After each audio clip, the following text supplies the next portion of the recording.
I've been asked to speak specifically on the topic of laser cataract surgery being the appropriate way to do cataract and lens surgery now. And so I've taken a particular point of view. What is no longer in dispute?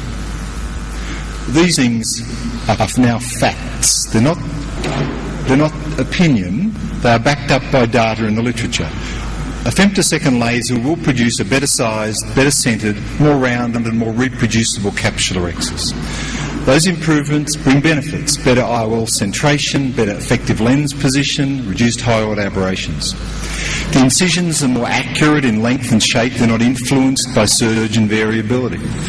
There's reduced phaco time and energy, and there's less attrition of endothelial cells. And these are some of the peer-reviewed literature which supports those indisputable facts, and my co-chairman is responsible for some of those papers, particularly those on high-order aberrations and lens tilt being better with femtosecond surgery. So in isolation, those advances might seem minor steps forwards, minor technical improvements. But when you add them up collectively, I think we're now going to start to see this year the reporting of clinical rather than technical benefits. So the questions to ask in this argument are: is it safer than manual surgery? I think I've lost the microphone.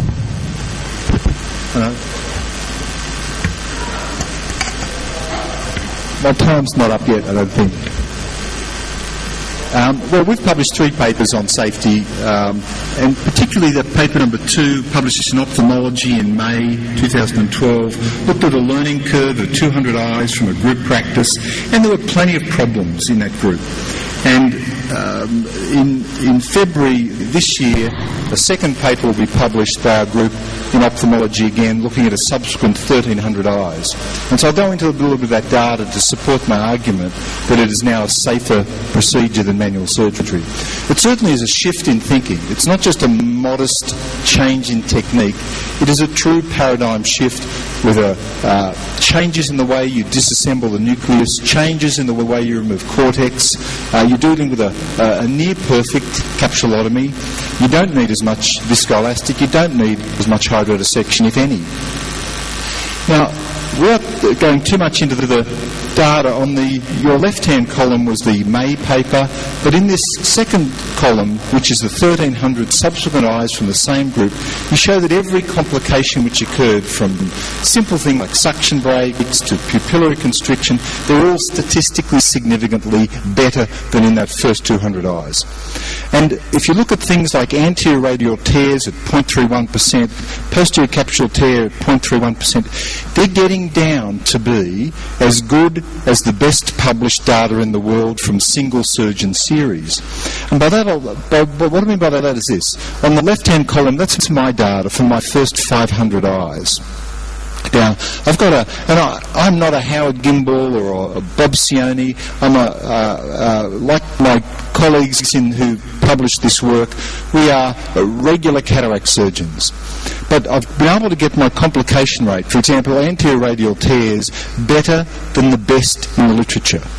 If you look at posterior capsular tears, Howard Gimbel's is the best study, that is the best results, with a 0.45% posterior capsular rupture rate in 18,000 eyes. So my rate is now better than the best published data in the literature, and way better than what I call the community rate, which is about 2% from the huge study from Scandinavia of over 600,000 eyes. So what it means is that this technology lifts everybody up. It lifts good surgeons, it lifts beginning surgeons, it lifts them up to be amongst the best in the world. It doesn't make them better surgeons, but it gives them results comparable to the best surgeons in the world. That can only be a good thing. And one thing is sure, my manual surgery had peaked. I wasn't getting any better, but this technology can only get better and is doing so. And one example is the new SoftFit, which is an Alcon LensX device, which gives not just a better capsulotomy now, but also will enable more energy to be available for better incision quality and letting us move towards more innovative nucleus disassembly techniques.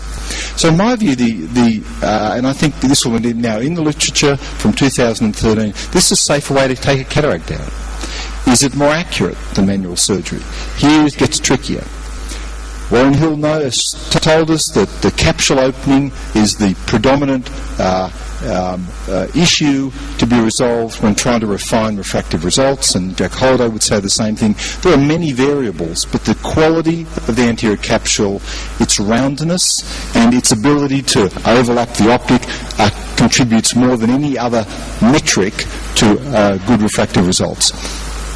So what I know for sure is that with LensX surgery now, I have a different surgeon factor, a different lens constant, because it's putting the lens a little more posteriorly with a little more certainty.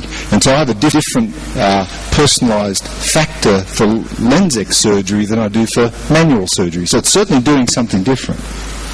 This is a paper I published in December of 2012 looking at LensX and manual surgery with the Restore Plus 3, and there wasn't actually much difference, but the one statistically significant difference is that I was more likely to get 20, 25 or better unaided with laser surgery than I was with manual. If I look at a bigger cohort, I couldn't actually show that difference. So these things are difficult to tease out improvements where the surgery is already good. And I'll dwell on this just for a moment. This is the Zoltan Naj's group's study in JRS from 2012, where they did show a statistically significant improvement in visual outcomes with LensX versus manual surgery.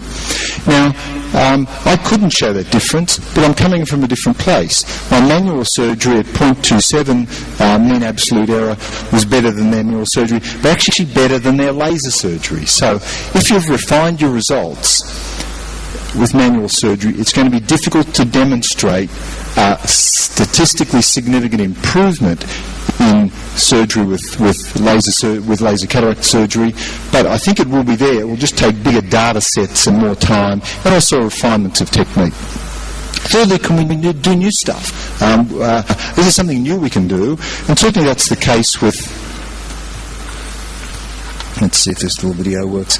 Certainly that's the case with LensX now. Very common, at least half the time I'll do intrastromal incisions. I can't do those manually. These are incisions which are not opened, and I do on-axis surgery if there's a small amount of corneal astigmatism. If there's up to 1.1 diopters, I'll do that surgery in the steep axis if I can and add an intrastromal incision. And if I can't do on-axis surgery, I'll do paired intrastromal incisions. Now what they do is they avoid the irritation of incisions which go through the surface, like nimble relaxing incisions. They avoid that. They also avoid some of the unpredictability which comes with opening an incision, where you get epithelial plugging and epithelial influences on the outcome. And so it's this intrastromal incision process is in its infancy, but allowing me to do something, particularly in those multifocal patients who are exquisitely sensitive to small astigmatism errors. It's enabling me to deal with those in a way that I could not deal with before.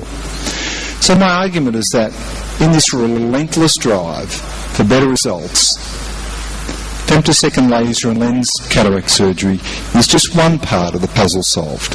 Thank you.